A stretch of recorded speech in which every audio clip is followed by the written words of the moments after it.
My name is Adrian Moore. I'm here representing TNOYS, Young Adult Leader Council, in support of the 2234 bill. Yes, sir. Yeah, you're in support, correct? Yes, sir. Okay, I'm you in support. Go ahead. So at the age of 17, I was a junior in high school, still living with my mom, pretty much still a teenager, playing football, decided to just go out and have fun with my friends, and I ended up doing something that I shouldn't have been doing. I ended up going into the justice system as an adult at 17, and having a criminal record, which caused me to lose a football scholarship because I was a star football player at the time. I was incarcerated for a few months, which caused me to miss a lot of high school, a lot of my education. And when I went back to school trying to catch up, it kind of overwhelmed me. So I ended up dropping out of school. So I wasn't able to further my education due to me being incarcerated and me being overwhelmed by all the work that I was supposed to be trying to catch up to do. As I got older, I didn't realize the effect of having what a background could do. So by the time I was 18 and 19 and I was ready to turn my life around, I had something on my background that prevented me from even finding a decent job to support myself. As I got a little bit older, maybe around 21, 22, I wanted to get my own apartment. I was homeless and I saved up enough money to get me an apartment. And I didn't realize that you couldn't have certain things on your background in order just to apply for an apartment. So that's just having housing.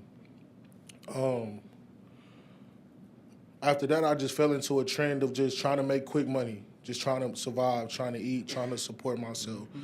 And if I couldn't get it the legal way, I'll do it anyway, by any means necessary, whether if I had to steal or take or even sell drugs. And I put myself down the trail of destruction and in and out and in and out and in and out. Also, a big thing that a lot of people don't understand is the safety issues of a juvenile or a young adult being into the system. As I was older, I have been incarcerated, so I've been in the county jail with a 17-year-old who is not. I'm a bigger dude, so I'm in there with a young man who's not capable of protecting himself, has no type of awareness or instincts to protect himself, and to see at that time to see a young man to be, excuse my language, but to be sexually assaulted by an older man while incarcerated and no one helped him was something I don't feel like anyone should ever have to go through or have to witness. So safety is a big thing that people might not consider or think about while being in the justice system as a minor or a juvenile or a young adult. So those are just some things that I know about the juvenile system. I can go on and on for days, but I know I'm on the time limit. So thanks for letting me speak. Yeah, is there anything else you wanted to share? I think that's it for now. My name is Adrian Johnson, and I am with the Texas Network of Youth Services as part of the Young Adult Leadership Council. And I'm here in support of House Bill 2234. So you've heard all the numbers and all of the research, but I think it's important to circle back around to some more harsh experience. At the fresh age of 17 years old, I wasn't seen as the bright young man I was. I was a sophomore in college, by the way, which isn't normal at all. I wasn't seen as simply even a child in need of some guidance. I was treated like a criminal. I was brutalized and thrown into a system designed to break me.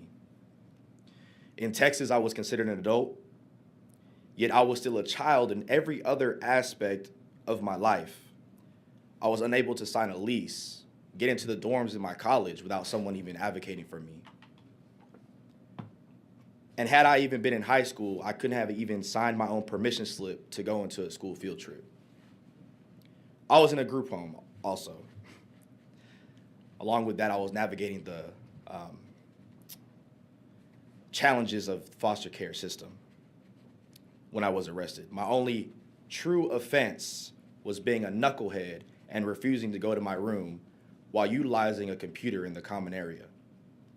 I wasn't violent, and I was not a threat. Yet I was charged with assault. The on-call staff member, someone I had never met until that time, showed up aggressive, called me names, and escalated the situation. The officer that responded only mirrored that same aggression, throwing my laptop and dragging me by my literal ear to my room and threatening me. When I questioned my rights, I was then met with brutality. The same on-call staff member called the police on me again soon after for the same reason. The second time, however, the officer was not as gracious to just drag me by my ear to my room. He automatically decided I was guilty, slammed me into the wall, shoved my face into the concrete, and then arrested me.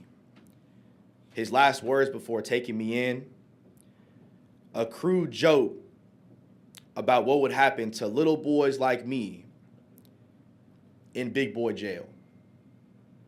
By the next morning, I was in general population. The charges were later dropped, but the damage was done. In big boy jail, I wasn't offered medical care despite being in pain and lacking my medication.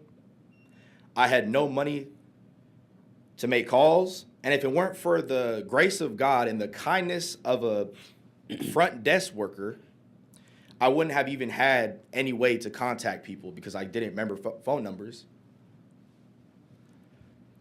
When I was released, I also had nowhere to go. My belongings were stolen, and I was left with nothing but a single trash bag with some clothes and a pair of shoes.